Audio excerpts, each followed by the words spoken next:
ta wani malami a can wajen kasar na faɗa a wajen Gombe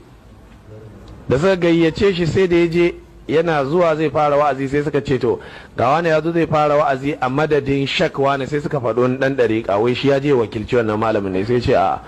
ƙarya ne shi ba ɗan ɗariƙa ba ne kuma bai zo wakiltar ɗan ɗariƙa ba sai kawai suka hau dukan shi. To gaskiya bari mu gaya muku tsakani da Allah duk wani ɗan bid'a da zai ce zai gayyace mu domin wai mu je wurin ya ce zai amfani ya wulakanta mutu wallahi mu alka'ida facto ne Allah. Abinda duk ya faru da ni a Gombe bai zama mun darasi ba, da kyar aka fitar da ni a filin Gombe wurin ya cika ba masa katsinke, yan ɗariƙu ne, yan shi'a ne, yan gargajiya ne, kowa ya cika kofar sarkin Gombe ba masa katsinke.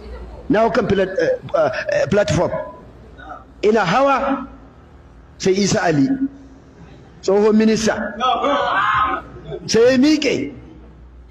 ya ce ga Sheikh Idris Abdulaziz daga Bauchi ya zo ya wakilci Dr. Hadi ɗan gidan Shehu Ɗahiru, shi ba zai samu zuwa ba. Wala sai zufa ya karyo mini, na ce inna lillahi wa inna ilaihi raji'un. Wallahi naga kaman bana gani,